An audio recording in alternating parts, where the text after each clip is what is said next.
I mean, I take on what you're saying about sports washing. In my opinion, I'd say that sports washing's been going on for years with the Olympics. That's always been. Oh, they've not invented it. They're just doing it well. No, I agree. But my own view on the situation is I think that personally the European Tour and the PGA Tour knew this was possibly coming.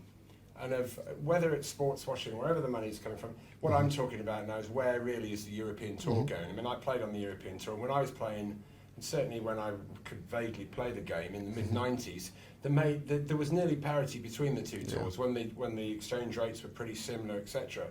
And at that time, it seemed, the European Tour tried to keep their best players. That's what they did. They tried to keep Seve and Faldo and all these people who built the Ryder Cup, tried to keep them. It just seems to me now that, and I think it's sad that the European Tour is 50 years old this year, and now they're giving the top 10 players each year on the European Tour, as a journalist wrote, in 3 years, the top 30 players in the European Tour will be all PGA Tour players. I think that's a really interesting point, and Dan, you alluded to it there. Now there is this definite pathway where the top 10, not otherwise exempt at the end of each season from the rankings on the DP World Tour, get a PGA Tour card. Now I shared kind of a certain amount of shock with the golfing world, I think, to see that put in writing in this agreement. But I think, let's be absolutely honest about this situation.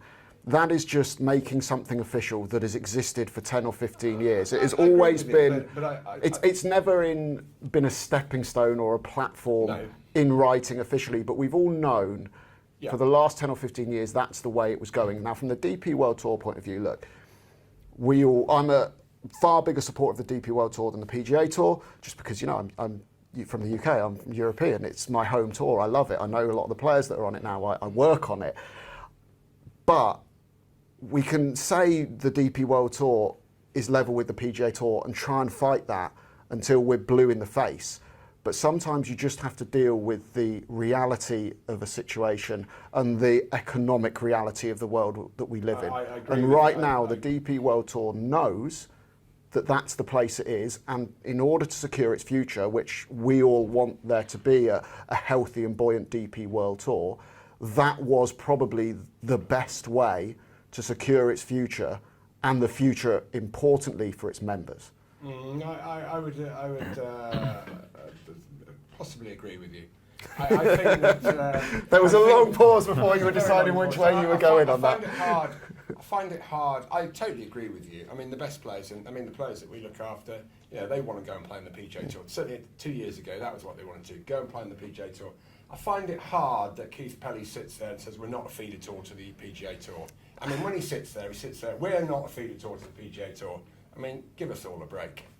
That is the strategic alliance is feeding the players. I mean, the Scottish Open this year, if you finished 95th in the order of merit, you're a full exempt player. You got on everything. You don't get in the Scottish Open. The American players who come over are given $7,500 each on their expenses. The European players who have to go to America are given zilch. And I think I agree, that's where this strategic alliance now is probably the balance is a little bit too far in favour of the PGA Tour players and what they get being able to come over to the top end DP World Tour events to play over here, as we saw in the Genesis Scottish Open. On the flip side, it's the bottom end of the DP World Tour who aren't getting into those big events because of that get to go and play the smaller events on the PGA Tour. So at least they've got somewhere to go and play.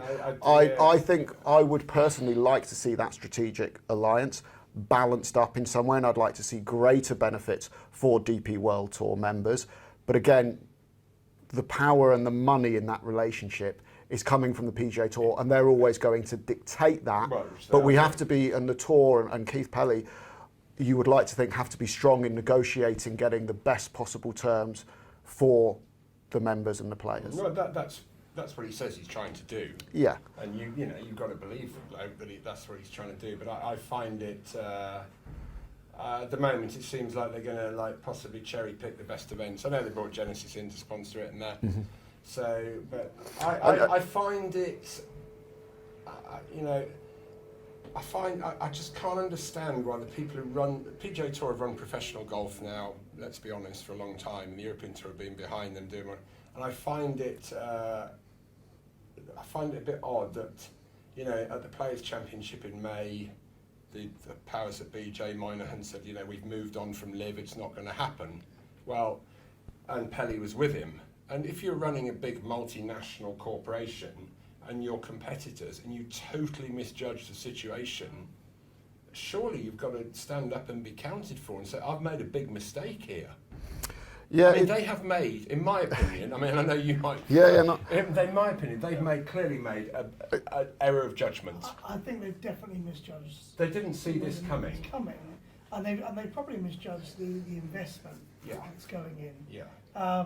And sadly, you know, a lot of people don't hold the morals that the kit holds. No. And money talks. Yeah. And that's just the fact of the world. And you know, at the end of the day, they're staging good quality events. They're 54-hole events. They are shotgun start events. They are not what the European Tour and what the PGA Tour are about. It's a completely different golf tour.